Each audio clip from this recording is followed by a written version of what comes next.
नमस्कार बच्चों, राज जी के क्लासेज में एक बार फिर से आपका स्वागत है। जैसा कि मैंने आपको पिछले वीडियो में अवगत कराया था कि इस वाले वीडियो में हमारा टॉपिक होगा धार्मिक आंदोलन। ठीक है, तो हम धार्मिक आंदोलन में विशेषकर दो का क्लियर करेंगे, एक तो जैन धर्म और एक बौद्ध धर्म। इससे पहले थोड़ा सा आपको इसके बारे में बता देता हूँ कि ऐसा हुआ क्यों। तो इसके पीछे कारण वही उत्तर वैदिक काल का जो हमने पढ़ा है कि धर्म में पाखंड आ गया था, अंधविश्वास का प्रचलन हो गया, जादू टोना तंत्र मंत्र इन सबको जगह मिली थी धर्म में। दूसरा, जो यज्ञ आदि हुआ करते थे उनमें बड़ा पैसा खर्च किया जाता था, पशुओं की बलि दी जाती थी। अब पशु क्या है, इस समय पर कृषि का ज़्यादा प्रचलन बढ़ गया तो कृषि में भी पशु काम आते थे। इसीलिए एक तबका समाज का ऐसा भी था जो इन चीज़ों को वर्जित मानता था, गलत मानता था।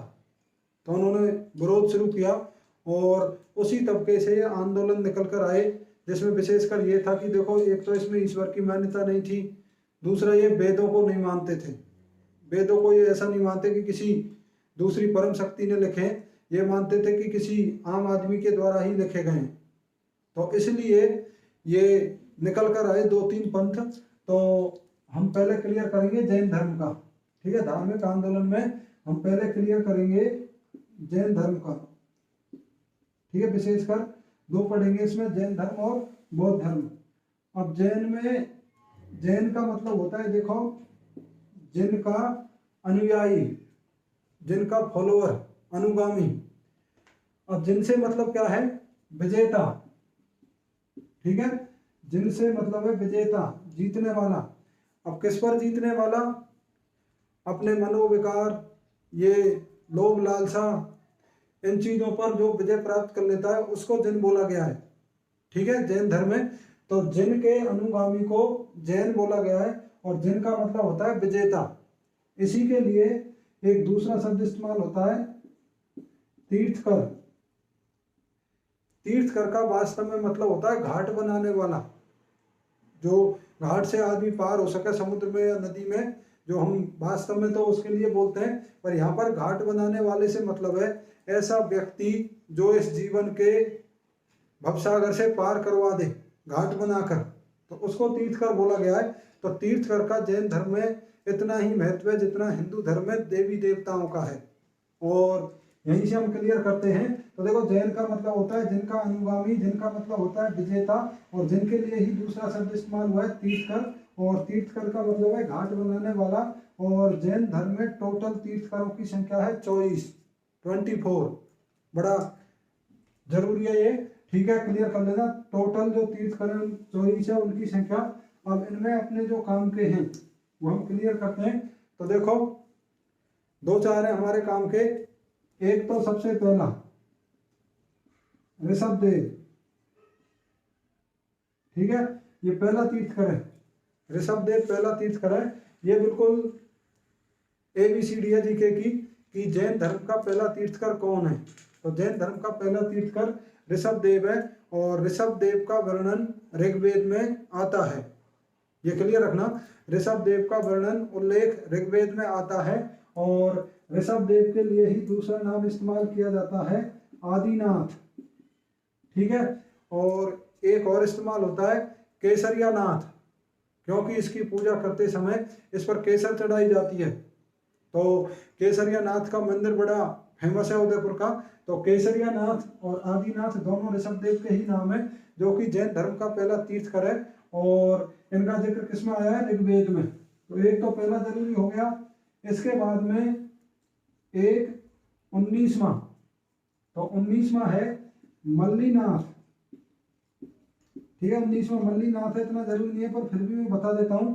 देखो, मल्लीनाथ के बारे में ये है कि जैन धर्म का एक तबका इनको महिला मानता है, महिला मानता है। तो क्वेश्चन ये कि कौन सा ऐसा जैन तीर्थकर है जो महिला थी। तो वैसे एक वो दिया रहा है, पर फिर भी एक तबका जैन धर्म का मल्लीनाथ को महिला मानता है। वास्तव में मल्ली का मतलब होता है चमेली का फूल। ठीक है, चमेली का फूल इसका मतलब होता है। तो 19वें तीर्थकर मल्लीनाथ को महिला भी माना जाता है। ये इसका क्वेश्चन है। पहला हो गया ऋषभदेव, 19वां हो गया मल्लीनाथ। अब इसके बाद में 22वां अरेस्ट-नेमी। ठीक है, 22वें तीर्थकर अरेस्ट-नेमी। इनका जिक्र भी किसमें आया है? इनका जिक्र भी ऋग्वेद में आया, जिसका मैंने पहले भी आपको बताया कि ऋग्वेद के 7वें मंडल में इनका जिक्र आया है। इसका अरेस्ट-नेमी का, और अरेस्ट-नेमी को श्री कृष्ण का रिश्तेदार बताया जाता है। ठीक है, उनका रिश्तेदार बताया जाता है। तो 3 तो आपके ये काम के हैं। पहला तीर्थकर ऋषभदेव, जिनका जन्म अयोध्या में माना जाता है, और केसरिया नाथ, आदिनाथ इनको बोला जाता है। केसरिया नाथ का मंदिर उदयपुर में है। 19वां मल्लीनाथ, जिनको महिला भी माना जाता है। 22वां अरेस्ट-नेमी। अरेस्ट-नेमी और ऋषभदेव का जिक्र आया किसमें? ऋग्वेद में। और अरेस्ट-नेमी का तो बाकायदा ये भी क्लियर होना चाहिए कि ऋग्वेद के 7वें मंडल में। ठीक है, दूसरी चीज, अब खास चीज ये कि जो 22 तीर्थकर हैं, इनकी ऐतिहासिकता संदिग्ध है। धर्म के हिसाब से माना जाता है, पर इतिहास के हिसाब से अभी तक ये साबित नहीं हो पाया है कि ये हुए हैं या नहीं हुए हैं। तो 22 तीर्थकर शुरू के, ये अभी इनकी ऐतिहासिकता संदिग्ध है। पहला तीर्थकर जिसकी ऐतिहासिकता सिद्ध हो चुकी है वो पार्श्वनाथ है। ठीक है, पार्श्वनाथ जो 23वें तीर्थकर हैं, इनकी ऐतिहासिकता बिल्कुल सिद्ध हो चुकी है। ये क्लियर है कि ये पैदा हुए थे, और ये पैदा हुए थे किसमें? काशी में, राज परिवार में, काशी में पैदा हुए थे, इक्ष्वाकु वंश में। ठीक है, इक्ष्वाकु वंश में इनका जन्म हुआ था। तो क्वेश्चन ये कि पार्श्वनाथ कौन से शहर में पैदा हुए? तो पार्श्वनाथ काशी में पैदा हुए थे, पार्श्वनाथ, और ये 23वें तीर्थकर हैं। ठीक है, पार्श्वनाथ 23वें तीर्थकर हैं। खास क्वेश्चन ये है कि पार्श्वनाथ पहले ऐसे तीर्थकर हैं जिनकी ऐतिहासिकता सिद्ध हो चुकी है, और दूसरे तरीके से बोले तो 2 ही ऐसे तीर्थकर हैं जिनकी ऐतिहासिकता सिद्ध है, 23वां और 24वां। अब दूसरी चीज, तो दूसरी चीज देखो, जैन धर्म में एक चीज चलती है, पंच महाव्रत। ठीक है, पंच महाव्रत जैन धर्म का सिद्धांत है। पंच महाव्रत जैन धर्म का सिद्धांत है, जिसमें 2-3 चीज बताई गई है। देखो, एक तो अहिंसा, मन वचन से किसी को भी नुकसान नहीं पहुंचाना, दुख नहीं पहुंचाना। खाली ये नहीं है कि किसी को मारना हिंसा है, इसमें साथ में ये भी है कि मन वचन से मतलब किसी को ऐसा बोल नहीं बोलना जिसकी वजह से उसका मन दुखी हो। तो अहिंसा है, किसी को दुख नहीं पहुंचाना। दूसरा इसमें है सत्य। ठीक है, सदा सत्य बोलना। तीसरा इसमें है असत्य। ठीक है, असत्य का मतलब है चोरी नहीं करना, दूसरे के धन में आस्था नहीं रखना, असत्य। और चौथा है इसमें अपरिग्रह। ठीक है, अपरिग्रह, ये 4 है शुरू के। और अपरिग्रह का मतलब है संपत्ति का संचय नहीं करना, धन इकट्ठा नहीं करना, जितना जरूरी है उतना ही धन रखना। तो देखो, शुरू के 4 है, अहिंसा, सत्य, असत्य मतलब चोरी नहीं करना, अपरिग्रह मतलब धन का संचय नहीं करना। अब एक 5वां है इसमें ब्रह्मचर्य। ठीक है, ब्रह्मचर्य। अब ये 5 है इसमें, इसलिए इसको पंच महाव्रत बोला गया है। ये जैन धर्म का बिल्कुल आधार है। जैन धर्म की सबसे खास चीज अहिंसा है। जो गांधी जी हैं, उनका जो अहिंसा का विचार है वो भी यहीं से प्रभावित था, क्योंकि जहाँ पर उनका जन्म हुआ था वहाँ पर ज्यादातर आसपास का समुदाय जैन समुदाय था, तो उनके जीवन पर शुरू से ही इस चीज का प्रभाव था। अब दूसरा क्वेश्चन इसमें ये कि इसमें जो शुरू के 4 हैं, ठीक है, शुरू के 4 हैं, ये किसने दिए सिद्धांत? पार्श्वनाथ ने। 5वां ब्रह्मचर्य महावीर जी के द्वारा जोड़ा गया है। बाकी शुरू के 4 अहिंसा, सत्य, असत्य, अपरिग्रह, ये पार्श्वनाथ के द्वारा दिए गए सिद्धांत है। 4 महाव्रत थे जिनको 5 किया है किसने? महावीर स्वामी ने। और 5वां ब्रह्मचर्य। तो ये पंच महाव्रत सिद्धांत है, तो क्लियर रखना है। देखो, अहिंसा, सत्य, असत्य, अपरिग्रह, ये पार्श्वनाथ के द्वारा दिए गए। बाकी इसमें ब्रह्मचर्य किसने जोड़ा है? महावीर स्वामी ने। तो देखो, शुरू के 23 तीर्थकर तो ये आपके कंप्लीट हुए, जिसमें हमारे काम के ले देकर 3-4 है। ऋषभदेव पहले, जिनका ऋग्वेद में जिक्र है, मल्लीनाथ 19 में, जिनको महिला भी माना जाता है, अरष्टनेमी 22 में, उनका भी ऋग्वेद में जिक्र है, 7वें मंडल में श्री कृष्ण के रिश्तेदार बताए जाते हैं, यूपीएससी में कई बार आया हुआ क्वेश्चन है। 23 में तीर्थकर पार्श्वनाथ काशी में जन्म हुआ, और खास चीज ये कि इनकी ऐतिहासिकता सिद्ध है। अब सबसे जरूरी है 24 में तीर्थकर, ठीक है, और 24 में तीर्थकर है महावीर स्वामी, ठीक है, महावीर स्वामी 24 में तीर्थकर है, जो टोटल 24 है उनमें लास्ट है ये। अब इसकी हम एक एक चीज अच्छे से क्लियर करते हैं। तो देखो, एक तो जन्म, इनका जन्म माना जाता है एक मत के अनुसार 599 ईस्वी पूर्व, ठीक है। दूसरा एक मत है उसके अनुसार 540 ईस्वी पूर्व, और जो ज्यादा मायने वो ये है 599 ईस्वी पूर्व महावीर स्वामी का जन्म, ये ज्यादा मायने। और 540 मृत्यु मानी जाती है इनकी इस मत के अनुसार 527 ईस्वी पूर्व, 72 वर्ष की अवस्था में, और इसके अनुसार 468 ईस्वी पूर्व बीसी में। तो ये दो मत हैं कि जन्म कब हुआ महावीर स्वामी का। तो एक मत के अनुसार 599 ईस्वी पूर्व, और इसके अनुसार मृत्यु 527 ईस्वी पूर्व। दूसरे मत के अनुसार 540 ईस्वी पूर्व में जन्म है, और 468 ईस्वी पूर्व में मृत्यु है। बाकी 100% एग्जाम में एक ही होगा, दोनों एक साथ कभी नहीं पूछे जाते, और आ भी जाता है वास्तव में, तो आपको ये वाला करना है इसमें, ठीक है। तो 72 वर्ष की इनकी एज रही थी जब ये डेथ हुई थी इनकी। तो ये तो इनके जन्म का टाइम है, तारीख है। अब जन्म हुआ कहाँ पर है, तो इनका जन्म है, देखो, कुंडग्राम वैशाली बिहार में, ठीक है, कुंडग्राम वैशाली बिहार में इनका जन्म हुआ है। और कुंडलवन अलग है, कुंडलवन कश्मीर में है, जहाँ पर चौथी बौद्ध संगति हुई थी कनिष्क के समय में, वो अलग है कुंडलवन। ये कुंडग्राम है ये, ठीक है, कुंडग्राम वैशाली बिहार में इनका जन्म हुआ था। 599 ईस्वी पूर्व, मृत्यु है 527 ईस्वी पूर्व। दूसरी चीज मृत्यु, ठीक है, मृत्यु हुई है इनकी पावापुरी, ये भी बिहार, ठीक है, पावापुरी में मृत्यु, और कुंडग्राम वैशाली में जन्म। अब कई बार क्वेश्चन इस प्रकार से पूछ लेता है कि महावीर स्वामी का जन्म कहाँ पर हुआ है, तो उसमें आपको इस प्रकार से मिल जाएगा, देखो, कुंडग्राम भी ऑप्शन में मिल जाएगा, वैशाली भी ऑप्शन में मिल जाएगा।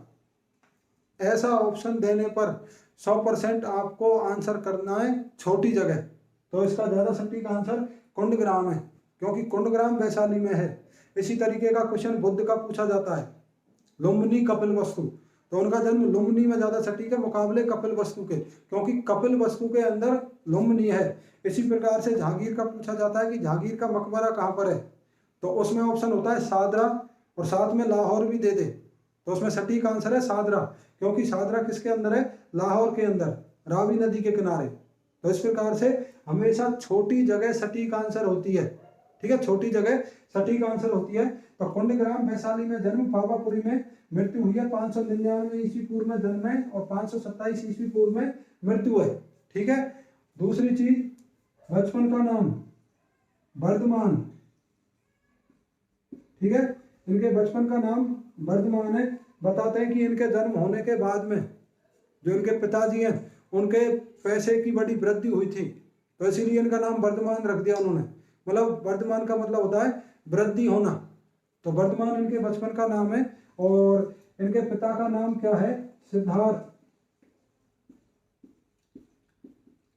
ठीक है, सिद्धार्थ इनके पिता का नाम है। और इनका जो कुल है वो कुल है इनका ज्ञात्रक कुल, क्योंकि राज परिवार में पैदा हुए, ये ज्ञात्रक कुल में पैदा हुए। पिता का नाम सिद्धार्थ है, खुद के बचपन का नाम वर्धमान है, और क्षत्रिय परिवार में थे, ठीक है, ज्ञात्रक कुल क्षत्रिय परिवार था, इसमें इनका जन्म हुआ है। और कुंडग्राम वैशाली में जन्म, मृत्यु हुई है पावापुरी में 599 ईस्वी पूर्व में जन्म है, और 527 ईस्वी पूर्व में मृत्यु है, ठीक है। 24 में 30 करें, बचपन का नाम वर्धमान है, सिद्धार्थ क्लियर होना चाहिए अच्छे से। अब माता का नाम, और सिद्धार्थ का मैं और बता देता हूँ, बुद्ध के बचपन का नाम सिद्धार्थ है, और इनके पिता का नाम सिद्धार्थ है, अब इनकी माता का नाम, इनकी माता का नाम है त्रिशला, ठीक है, त्रिशला इनकी माता का नाम है। और ये थी लिच्छवी वंश की, ठीक है, लिच्छवी वंश से संबंध रखती है। अब लिच्छवी मैं क्यों कर रहा हूं आपको क्लियर, ठीक है, लिच्छवी इसलिए जरूरी है क्योंकि उस समय पर लिच्छवी क्षत्रिय लोग थे और ये अपने आप को बड़ा पवित्र कुल मानते थे, बड़ा संभ्रांत अपने आप को कुलीन मानते थे, और मतलब अपने नॉर्मल से उसमें वैवाहिक संबंध ये नहीं करते थे। तो लिच्छवी वंश बड़ा फेमस है उस समय का। तो लिच्छवी वंश की राजकुमारी थी त्रिशला, और खास चीज ये कि इनके पिता का नाम है चेटक, ठीक है, चेटक इनके पिता का नाम है। लिच्छवी और आएगा आगे, भारत का नेपोलियन बोला जाता है समुद्रगुप्त को, और समुद्रगुप्त की जो माता जी थी वो भी लिच्छवी राजकुमारी थी, वो भी लिच्छवी राजकुमारी थी। इसीलिए समुद्रगुप्त ने अपने आप को बोला है लिच्छवी दौहित्र, मतलब लिच्छवियों का दौहिता, नवासा। और उसने ऐसा क्यों बोला है, क्योंकि ये वंश बड़ा कुलीन माना जाता था ये, तो इसीलिए उसने अपना संबंध लिच्छवियों के साथ दिखाया है। तो ये क्वेश्चन पूछा जाता है कि किस राजा ने अपने आप को लिच्छवी दौहित्र बोला है, तो समुद्रगुप्त ने अपने आप को लिच्छवी दौहित्र बोला है। तो त्रिशला भी लिच्छवी वंश से संबंध रखती थी और इनके पिता का नाम चेटक है। अब चेटक का दूसरा क्वेश्चन, सॉरी पिता का नाम नहीं, इनका ये भाई है। तो देखो त्रिशला चेटक की बहन है, त्रिशला चेटक की बहन है, और ये राजा थे इसमें इस समय। और चेटक की पुत्री थी छेलना, ठीक है, छेलना। और छेलना की शादी हुई थी बिंबिसार के साथ, जो आगे आएगा, बिंबिसार जिन्होंने हर्यक वंश की स्थापना की, उनके साथ में छेलना की शादी हुई थी, जो कि चेटक की बेटी थी। और त्रिशला ये इनकी बहन थी, ठीक है, त्रिशला इनकी बहन थी और लिच्छवी राजकुमारी थी। चेटक राजा थे लिच्छवी वंश के इस समय, इनकी बहन थी त्रिशला, इनकी बेटी थी छेलना। छेलना की शादी हुई थी बिंबिसार के साथ। तो ये अच्छे से क्लियर रखना है, त्रिशला का जरूरी है। लिच्छवी राजकुमारी थी और चेटक की बहन थी, और चेटक की बेटी थी छेलना, जिसकी शादी हुई थी बिंबिसार के साथ, ठीक है। तो बिंबिसार और महावीर स्वामी दोनों समकालीन है। बुद्ध भी इसी समय पर हुए थे, बुद्ध भी इसी समय पर हुए थे। तो ये तो हो गया इनके कुनबे का शुरुआत का। तो माता का नाम त्रिशला जो लिच्छवी राजकुमारी थी, पिता का नाम सिद्धार्थ जो कि ज्ञात्रक कुल, इनका भी ज्ञात्रक कुल हुआ, क्षत्रिय वंश से संबंध रखते हैं। और कुंडग्राम वैशाली में जन्मे, पावापुरी में मृत्यु है, 599 ईस्वी पूर्व में जन्मे और 527 ईस्वी पूर्व में मृत्यु है। अब इससे आगे इनकी पत्नी का नाम, तो इनकी पत्नी का नाम है यशोदा, ठीक है, यशोदा पत्नी का नाम है। और समझने की चीज ये है कि बुद्ध की पत्नी का नाम यशोधरा, ठीक है, बुद्ध की पत्नी का नाम यशोधरा। और वैसे अब करंट में आप देखो तो मोदी की पत्नी का नाम यशोदाबेन। तो इसका मतलब ये कि जिनकी शादी यशोदा के साथ हुई है वो सारे महान हुए। जैसे जो कृष्ण की माँ थी वो भी यशोदा ही थी, तो जो नंद था उसकी पत्नी भी यशोदा थी। तो ये यशोदा वाले सारे फेमस है दुनिया में। तो हमें तो ये दो से मतलब है जो पुराने समय में हुए। यशोदा महावीर की पत्नी का नाम था, और इनसे इनको जो बेटी प्राप्त हुई थी उसका नाम है प्रियदर्शनी, ठीक है, अनलोजा प्रियदर्शनी पूरा नाम है। पर प्रियदर्शनी के हिसाब से याद रखना है। तो महावीर स्वामी की बेटी का नाम प्रियदर्शनी, पत्नी का नाम यशोदा, माता का नाम त्रिशला, लिच्छवी राजकुमारी 100% याद रखना है। लिच्छवी दौहित्र बोला है अपने आप को समुद्रगुप्त ने। पिता का नाम सिद्धार्थ जो कि ज्ञात्रक कुल से संबंध रखते थे, लिच्छवियों के वो सॉरी इनके ज्ञात्रक कुल के राजा थे। और महावीर के बचपन का नाम है वर्धमान, ठीक है, बचपन का नाम वर्धमान है। प्रियदर्शनी इनकी बेटी। अब एक और बता देता हूं मैं, इंदिरा गांधी का भी बचपन का नाम प्रियदर्शनी है, ठीक है, इंदिरा गांधी का बचपन का नाम प्रियदर्शनी है। और इनका पूरा नाम अनलोजा प्रियदर्शनी है वैसे, ठीक है। देव नाम प्रियदर्शी अपने आप को अभिलेखों में किसने बोला है, अशोक ने। तो इनकी बेटी का नाम प्रियदर्शनी है। और प्रियदर्शनी की शादी हुई थी जामिल के साथ, ठीक है, जामिल ये दामाद था किसका, महावीर का, ये महावीर का दामाद था। और दामाद के साथ साथ इनका भांजा भी था। कहने का मतलब ये कि इनकी बहन का, इनकी सिस्टर का लड़का था, और इसके साथ में शादी की थी इन्होंने अपनी लड़की की, ठीक है। तो ये तो हुआ इनका पूरा कुनबा। पहले मैंने बता दिया, पर अभी यहाँ से देखो, पत्नी का नाम यशोदा, बेटी का नाम प्रियदर्शनी, अलोजा प्रियदर्शनी, और दामाद का नाम जामिल, जो कि इनकी सिस्टर का ही बेटा था, दामाद भी था, भांजा भी था। अब बात यहाँ से आगे, तो मैं वैसे और बता देता हूँ कि जामिल इनका पहला शिष्य है, इनका पहला अनुयायी, पहला अनुगामी जामिल है, जो साथ साथ इनका दामाद भी था। ठीक है, साथ साथ दामाद भी था, तो ये इनका पहला शिष्य भी है जामिल। और यहीं पर लिख लेना इनकी पहली महिला शिष्य चंदना। ठीक है, ये दतिवाहन, ठीक है, दतिवाहन की बेटी थी चंदना, ये इनकी पहली महिला शिष्य है। चंपा की राजकुमारी थी चंदना, ये इनकी पहली महिला शिष्य है। जामिल इनका पहला शिष्य है, जो कि प्रियदर्शनी का पति है। तो ये तो इनका कुनबे का हुआ, देखो।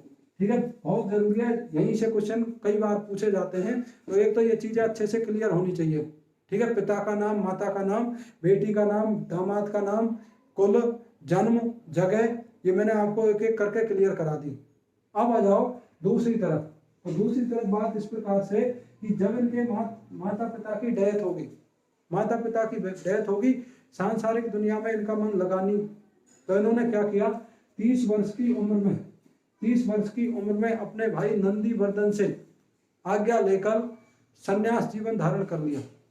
अपना घर छोड़कर ये निकल गए, और 12 वर्ष की कठोर तपस्या करने के बाद में इनको ज्ञान की प्राप्ति हुई 42 वर्ष की उम्र में। ठीक है, 30 वर्ष की उम्र में घर छोड़ दिया, 42 वर्ष की उम्र में इनको ज्ञान की प्राप्ति हुई। और अब ज्ञान की प्राप्ति के लिए हमारे लिए जरूरी है ऋजुपालिका नदी। ठीक है, ऋजुपालिका नदी, जिसको वर्तमान समय में बराकर नदी बोलते हैं, झारखंड में है बराकर नदी का। एक और क्वेश्चन है मॉडर्न हिस्ट्री में, ठीक है, या ज्योग्राफी में पढ़ लो कि भारत में सबसे पहले लोहे की फैक्ट्री या लोहे का कारखाना, तो कुल्टी 1874, और वो कुल्टी इस बराकर नदी के किनारे ही है। तो भारत में पहला लोहे का कारखाना ये कुल्टी 1874 बराकर नदी के किनारे झारखंड। बाकी कामयाब पहला जमशेदपुर 1907, वो भी झारखंड में। पर वास्तव में पहला कारखाना बराकर नदी के किनारे कुल्टी 1874, ये कामयाब नहीं हो पाया। तो देखो, ऋजुपालिका नदी, जिसको वर्तमान समय में बराकर नदी बोलते हैं, और जम्बी का ग्राम, ठीक है, जम्बी का ग्राम,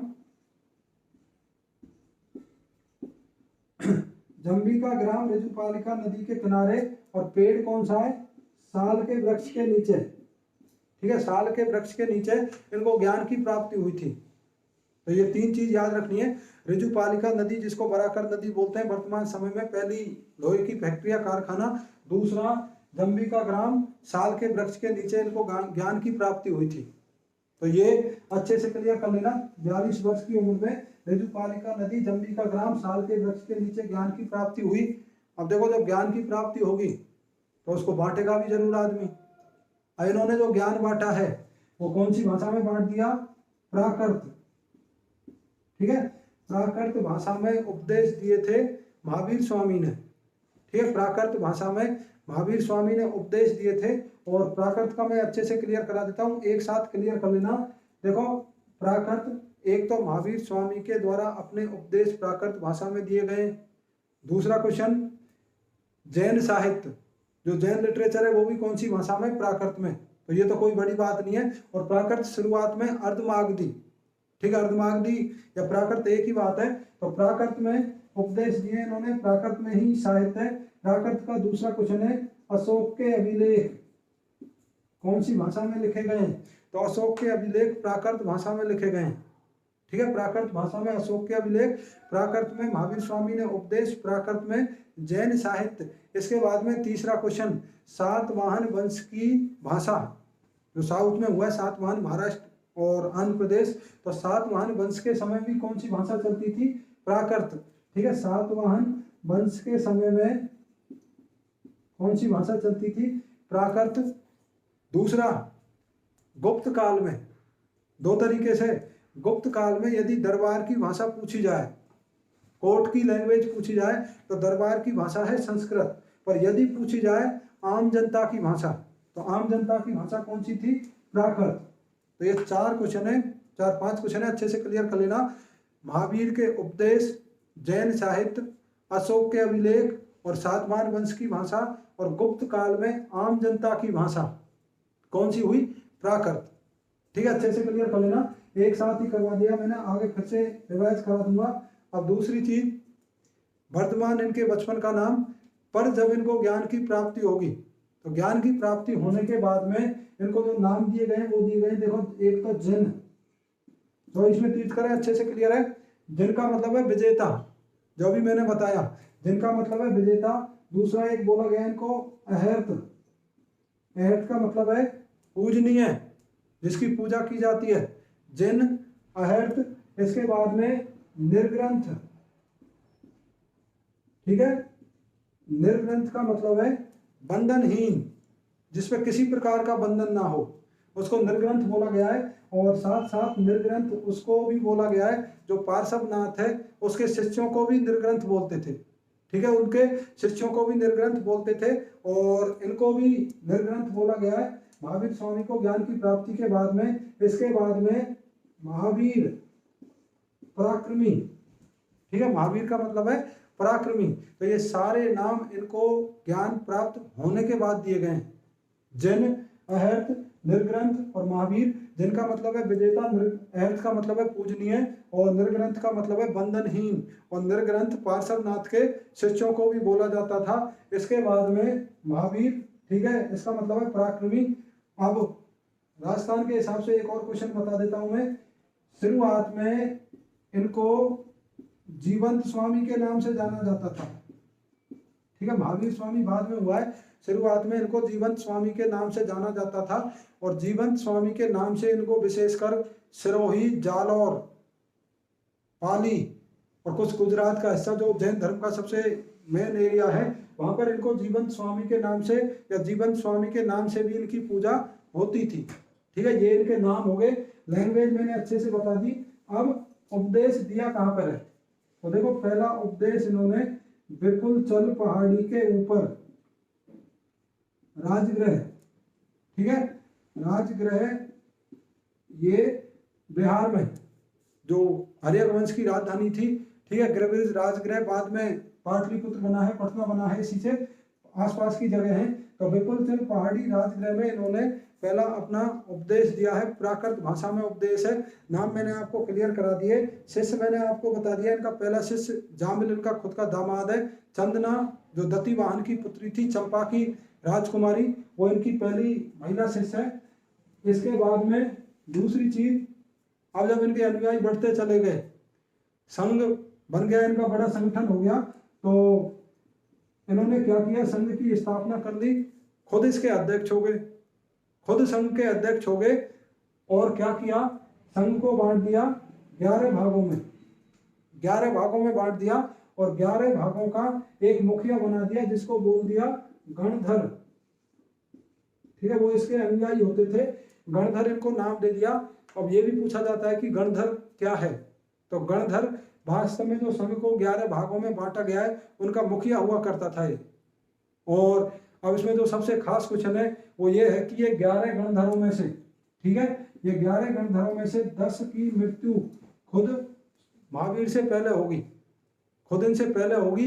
एकमात्र गणधर जो महावीर की मृत्यु के बाद में जीवित रहे या उनके बाद तक जीवित थे, उनका नाम है सुधर्मन। ठीक है, सुधर्मन एकमात्र गणधर है जो महावीर की मृत्यु के बाद में जीवित बचे थे। ये क्वेश्चन बाकायदा पूछा जाता है। मिलता जुलता नाम है सुशर्मा, जो हम आगे पढ़ेंगे। सुशर्मा का क्वेश्चन है, कणव वंश का अंतिम शासक, कणव वंश का संस्थापक वासुदेव है, कणव वंश का अंतिम शासक सुशर्मा है। ये मिलता जुलता नाम है सुधर्मा या सुधर्मन। ये 11 गणधरों में एकमात्र गणधर जो महावीर की मृत्यु के बाद भी जीवित रहे थे। ठीक है, तो ये तो मैंने आपको यहाँ तक का क्लियर करा दिया। अब इससे आगे का हम क्लियर करेंगे अगले वीडियो में।